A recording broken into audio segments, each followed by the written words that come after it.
Bapak Ibu, para kadang kinasih, simbah-simbahan adik-adik, para rama suster bruder berkah dalem Gusti, sugeng rawuh wonten ing PDSK channel menika. Kados pundi kabar panjenengan?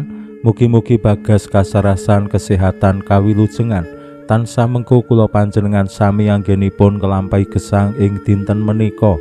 Lan mugi-mugi lumantar panglimbang basa Jawi waosan Injil kula panjenengan sansaya saged nggayuh iman kapitadosan ingkang leres lan mantep.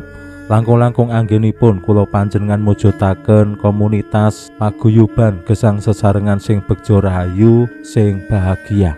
Anggenipun bangun gesang sesarengan sing begja rahayu lan bahagia betahaken sayuk rukuning bebarengan anggenipun sejarah wonten ing gesang. Biasane simbah-simbah jaman rumiyin ngetingalake sayuk rukun menika kanthi sambatan. Awit menapa naminipun sambatan saka tembung sambat. Sambat menika tegese wonten tiyang utawi keluarga sing betahake pitulungan, terus sambat-sambat. Lajeng kabeh warganing dusun utawi RT dosami rawuh ngenteng-entengake apa sing dadi kabutuhane, apa sing dadi kesulitane. Umpamane omahe rusak didandani, terus sambatan. Sawahe arep ditanduri, terus sambatan macul bareng. Utawa kaline kebak sampah, terus do sambatan utawi kerja bakti. Nah menika ngetingalake kados pundi sayuk rukuning gesang sesarengan, termasuk ugi yen wonten setunggal brayat nembe gadah damel utawi gawe, mbuh kuwi mantenan, sunatan utawi nggih sambatan damel griya, mbangun griya. Menika ya ora mung sing kakung-kakung sing nyambut damel ning nggih ibu-ibune do sami rawuh, ora mung lentangan ning nggawa beras, nggawa gula teh, nggawa minyak lan sak panunggalane kanggo masak. Tangga teparu terus do nyumbang, ora mung nyumbang tenaga ning ya nyumbang bakal jangan. Menika mujudake kados pundi gesang sesarengan sing lung tinulung. Waosan Injil dinten menika Gusti Yesus paring gegambaran bab kratoning swarga ingkang ugi ngetingalake kados pundi gesang sesarengan kalian tangga tepalih menika nggih kedah lung tinulung sengkuyung sinengkuyung. Aja ngasih tanggane duwe gawe lagi ngunduh sambatan malah ora do rawuh, malah do nindakake apa sing dadi kepentingane dhewe. Gegambaran kados pundi ingkang dipun paringaken Gusti.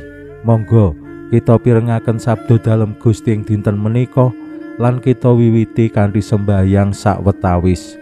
Konjo ing asma dalem Yang Rama saha Yang Putra tuwin Yang Roh Suci. Amin. Suwawi sami munjuk.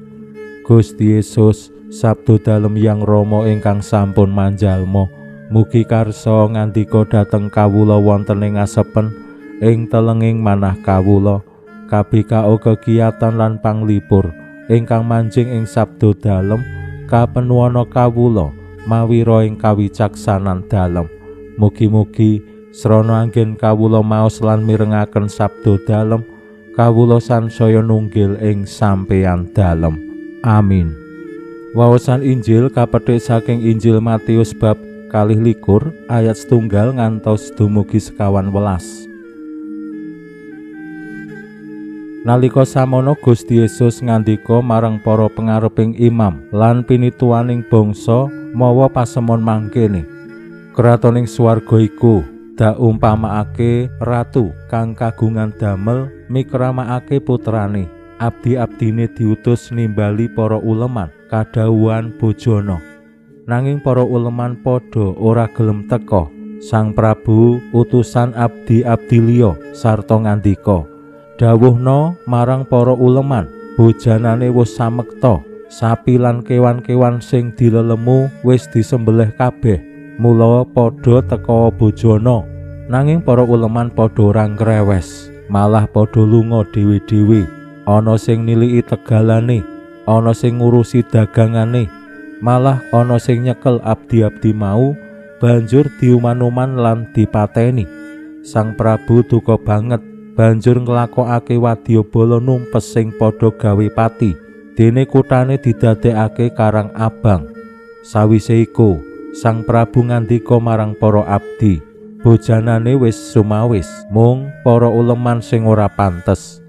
Wis saiki menyango pratelon-pratelon lan perapatan-perapatan, lan sapa wae sing ketemu undangan bojana.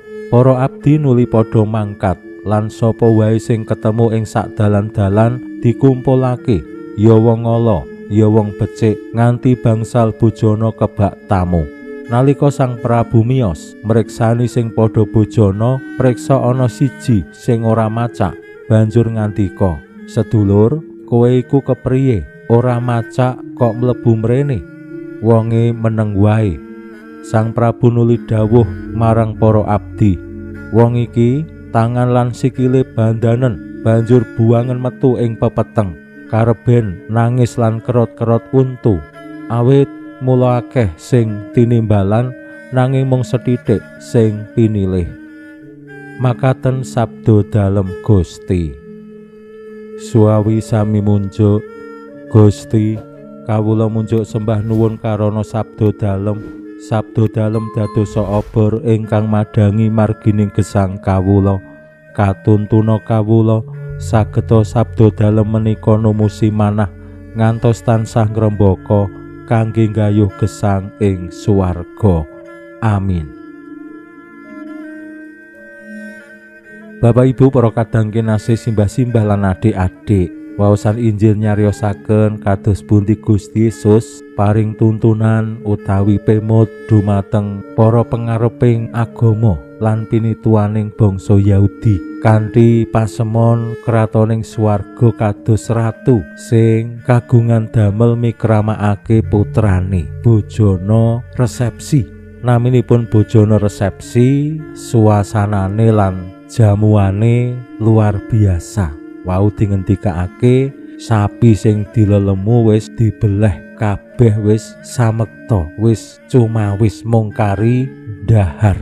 Ning pranyata ing atase bojana Andrawina sing gawe kemecer, para uleman malah ora gelem do rawuh. Menika lak yo gebangetan. Yen kula panjenengan ngemuti simbah-simbah jaman rumiyin, naminipun tangga duwe gawe apa meneh mantenan, sak desa utawa sak dusun kabeh tumplek-blek mara ewang-ewang, lan anggenipun gadah damel mantenan ora mung sedina rong dina jaman rumiyin, menika ngasih seminggu wiwit Kumbakarnan, lamaran lan sak panunggalane tampa dayoh, terus mantenan ijab, banjur resepsi, terakhir ngitung badine. Yen badi ning kula kinten naminipun duwe gawe mantenan, yen kula bayang-bayangake ora ana badi, malah kepara ngentekke duit akeh. Mila yen Bapak Ibu gadah putra sing dereng ijab, nggih kedah mapan, utawi nggih Bapak Ibu yen pengen keroyo-royo ya nabung sing akeh supaya bisa mikramakake putrane kanthi semua. Ning sakjatosipun sing penting lak ya ijabe, ijab ning gereja sak cara sah kuwi sing penting. Kados sing jaman pandemi menika, ijab kanthi prasaja ya bisa. Cukup mantene karo wong tuane karo saksi loro plus ramane, cukup wis bisa nikah sak cara sah Katolik. Ning yen namung mekaten tentu ora elok. Nek wong Jawa ki yen namung biasa-biasa ya ora elok. Mila bojana Andrawina dados tandha kados pundi swasana sing gembira, sing bungah lan damel kasengsem tiyang sanes tangga tepalih menika penting. Ning pranyata para uleman kala wau dingendikake ora do rawuh, pranyata ora do ngrewes, malah ngurusi tegalane, ngurusi dagangane, kepara nolak para uleman sing didhawuhi dening Sang Ratu. Nah menika paring gegambaran Kadangkala wonten ing gesang iman utawi agami sadar menapa boten sok-sok awake dhewe ya nolak kawilujengan dalem Allah ing gesang kula panjenengan, utawa ya ora ngrewes kratoning Allah ingkang awujud damai sejahtera, awujud sih nugroho welas asih dalem Allah sing matumpa-tumpa. Contone menapa yen awake dhewe ora ngrewes kratoning swarga, umpamane ora tau sembahyang, tindak gereja nderek misa, bojono dalem Gusti ya ngot-ngotan, kepara blas ora ngrewes, mending nyambut gawe, mending sibuk ngurusi bisnis lan sak panunggalane. Utawa ya awake dhewe malah tumindak cengkah gawe dosa. Nah menika tanda-tanda yen awake dhewe kados tiang-tiang sing malah nolak para uleman, nolak kratoning swarga. Pinuji Allah sakmenika sarta ing salami-laminipun. Salam sehat, salam bahagia, salam katentreman. Lan mugi-mugi lumantar panglimbang dinten menika kula panjenengan tansah jinangkung ing berkah dalem Gusti ingkang Maha Kuwasa, Hyang Rama saha Hyang Putra tuwin Hyang Roh Suci. Amin.